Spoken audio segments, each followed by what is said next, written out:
कैसे हैं आप सब? आप सबका स्वागत है। तो आज के इस वीडियो में मैं आपको बताऊँगी कि किचन के जो हमारी छोटी-छोटी डाउट्स होती है कभी-कभी कि हमें क्या किचन में रखना चाहिए, क्या नहीं रखना चाहिए और वही सोच-सोच के हम सोचते हैं कि अगर हम किसी को पूछेंगे तो लोग हमारा मज़ाक उड़ाएँगे और यही टेंशन लेके हमको कभी-कभी वो डिप्रेशन भी चढ़ जाता है। तो आज मैं आपको इस वीडियो में बताऊँगी कि क्या बेसिक चीज़ें जो हमारे किचन में तो ज़रूर होनी चाहिए, जिससे हमारे जो काम है डेली के किचन के वो बहुत ही सिंपल और इजी हो जाते हैं। तो ये वीडियो आप एंड तक ज़रूर देखिए। तो चलिए बढ़ते हैं वीडियो की तरफ। आप सबका स्वागत है हर घर नुस्खे में। अगर अभी तक आपने चैनल को सब्सक्राइब नहीं किया है, आप न्यू है इस चैनल पे, तो जल्दी से सब्सक्राइब कीजिए ताकि आपको मेरे न्यू वीडियो की अपडेट मिलती रहे। चलिए बढ़ते हैं। तो इस तरीके के आपके पास 3 तरीके के ये स्क्रबर्स तो होना चाहिए, क्योंकि ये हमारे जो डेली किचन में जो बर्तन धोते हैं उसमें बहुत ही हेल्पफुल रहते हैं। ये एक जो जाली वाला है और ये एक नॉर्मल स्क्रबर है और एक ये जो सॉफ्ट वाला स्क्रबर है, आप इसके जगह स्पंज भी यूज़ कर सकते हैं। तो मैं आपको बताऊँगी इन तीनों में क्या फ़र्क है। जनरली जो जब हमारे चाय के बर्तन होते हैं, दूध के बर्तन होते हैं, तो हमारे नॉर्मल स्क्रबर से हमको ये बहुत ज़ोर आता है। तो ये जो तार वाले जो स्क्रबर होते हैं ना, इनसे ये देखिए एकदम तुरंत तरीके से जैसे हम नॉर्मल स्क्रब करते हैं, उसी तरीके से ये आप स्क्रब करेंगे इससे, तो ये जल्दी निकल जाते हैं और इससे देखिए कितने जल्दी बर्तन शाइन आ जाती है और एकदम क्लीन हो जाते हैं। तो अक्सर ये दूध चाय के लिए ऐसे ही स्क्रबर आप यूज़ कीजिए। जो हमारे ऐसे कप्स होते हैं ग्लास के और सिरेमिक्स के, उसके लिए हमें सॉफ्ट चाहिए, वरना इसमें एक दाग आ जाता है। तो हम जनरली मैं ये ग्रीन वाला यूज़ करती हूँ, क्योंकि जो इसके एजेस है उसमें ही क्लीन होने में मदद करता है। जो हमारे डेली के बर्तन है उसमें ये ब्लैक वाला जो आता है, क्योंकि ये ना ज़्यादा कड़क होता है ना ज़्यादा सॉफ्ट होता है। तो जब हम डेली का खाना खाते हैं उसमें ऑयलीनेस होता है, तो इस तरीके के स्क्रबर से वो इजीली निकल जाते हैं। भगवान का एक अलग से आप स्क्रबर रखिए, उसे आप जूठे बर्तन के साथ मिक्स मत कीजिए। तो ये मैं भी भगवान के लिए एक अलग से स्क्रबर यूज़ करती हूँ। जब भी आप स्क्रबर धो के रखें तो आप याद रखिए जो डब्बा है उसमें आप नीचे होल रखिए ताकि पानी नीचे गिरे नहीं।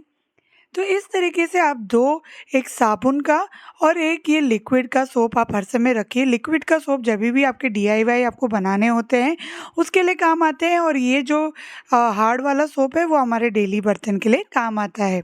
ये 3 तरीके के ब्रश ये तो आपके घर में होने ही चाहिए, क्योंकि ये जो बड़ा वाला ब्रश है बॉटल धोने के काम आता है, जो बड़ी बॉटल।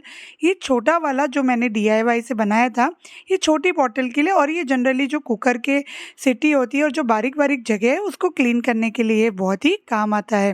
तो ये जो बड़े वाले जो ब्रशेज़ होते हैं ये बॉटल को बहुत ही अच्छे तरीके से कोने-कोने से क्लीन कर देते हैं।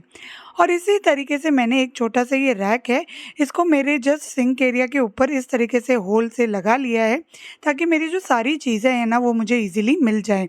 इसमें मैंने एक कोलगेट का जो पाउडर भी रखा है, कभी चांदी के बर्तन होते हैं या स्टील के जो हमारे बर्तन होते हैं उनको क्लीन करने में ईज़ी होता है। इस तरीके का एक नैपकिन हैंगिंग का आप अपने सिंक के बाजू में रखिए कि ताकि जब भी आपको हाथ पोंछना हो तब आप इसका यूज़ कर सकें। और जैसे आपका नैपकिन गीला हो जाए तो आप याद रखिए आप किचन में ही 2 ऐसे एक्स्ट्रा नैपकिन रखें और उसको रिप्लेस करते रहें। ये ऐसा नैपकिन आप हर समय रखिए जहाँ पे जो आपके किचन के जैसे घी, तेल और जब भी हम आटा बनाते हैं या रोटी बनाते हैं तभी काम आए, तब आप उसको डायरेक्ट पोंछ के रख दीजिए ताकि आपके बर्तन कभी ख़राब नहीं हो। ये दूसरा नैपकिन जब भी आप कोई भी आपका गीला बर्तन रह गया है तो उसको पोंछ के ही आप अंदर रखिए, वरना आपका जो रैक है वो ख़राब होता है और बर्तन भी हमारे उसमें स्मेल आने लग जाती है। तो एक कपड़ा आप खाली बर्तन पोंछने के लिए अलग से रखिए। कभी भी हम जब भी सब्जी लाते हैं हम उसको धो के रखते हैं, तो एक कपड़ा आप खाली सब्जी को सुखाने के लिए अलग से आप नैपकिन रखिए। तो इसी तरीके से आप ये 3 नैपकिन हर समय अपने किचन में रखिए ताकि आपकी जो एक दूसरे की जो चीज़ है वो कभी भी ख़राब नहीं होगी। एक ऐसे माइक्रोफाइबर कपड़ा आप ज़रूर रखिए जब भी आप अपना किचन क्लीन करते हैं, उसके बाद में एक सूखे माइक्रोफाइबर कपड़े से ही आप इसको क्लीन कीजिए, तो आपके जो आप देखेंगे आपका जो प्लेटफॉर्म है वो एकदम शाइन करेगा क्योंकि इसमें कभी भी पानी के दाग नहीं रहेंगे। माइक्रोफाइबर कपड़ा प्लेटफॉर्म क्लीनिंग के लिए बहुत ही अच्छा टिप है, तो ज़रूर ट्राई कीजिए। ये ऐसे 2 तरीके के विस्कर मैं रखती हूँ। एक तो मैं ये जैसे कढ़ी बनाते हैं कोई भी लिक्विड को मिक्स करने के लिए, और एक दूसरा ये बैटर को जब भी हम कोई इडली का बैटर बनाते हैं या अप्पे का, उसके लिए यूज़ करती हूँ। और ये मैंने ली है, ये जो छौंकने वाली बर्तन है, इसमें ही छौंक लगाना रहता है क्योंकि इससे बहुत ईज़िली हो जाता है और आपकी कढ़ाई भी कोई ख़राब नहीं होती है।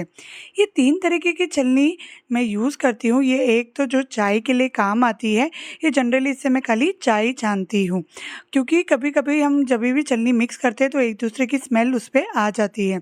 और ये छलनी के लिए मैं जभी भी तेल छानती हूँ यूज़ करने के बाद, तब मैं ये छलनी का यूज़ करती हूँ।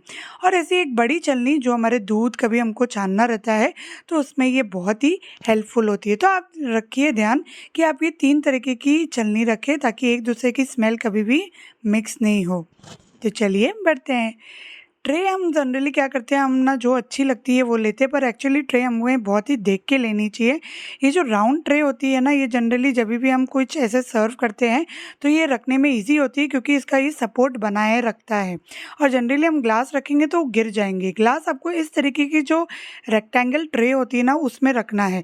उससे क्या होता है, ये जो साइड में जो सपोर्ट होता है ना, उससे ही आपकी ग्लास गिरने नहीं होती और ये इसको एक अच्छा सपोर्ट देता है। तो जब भी आप ट्रे लें और ट्रे लेने के बाद आप ध्यान रखिए कि कौन सी ट्रे में आप किस तरीके से सर्व कर रहे हैं। तो ये आगे हम बढ़ते हैं। ये है मेरे पास 3 तरीके की ग्रेटर।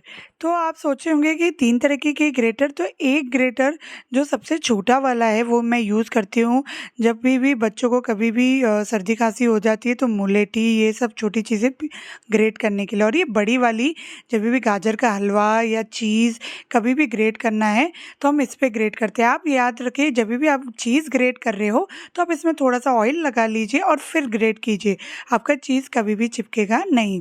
छोटी चीज़ें हैं जैसे मुलेठी हो गया, वो आप इसमें ग्रेट कर सकते हैं। वो ग्रेट करने के लिए बहुत ही ईजी रहती है।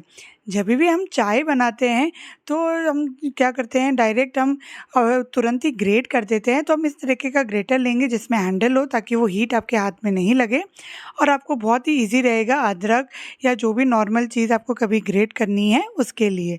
तो फ्रेंड्स, अब ये सारी चीज़ें अपने घर में तो नेसेसरीली रखिए और आपको आपकी जो डेली किचन की लाइफ है ना वो बहुत ही ईजी हो जाएगी। तो कैसा लगा ये वीडियो ज़रूर कमेंट कीजिए और अगर पसंद आए तो लाइक कीजिए और चैनल को सब्सक्राइब करना मत भूलिए। Thank you.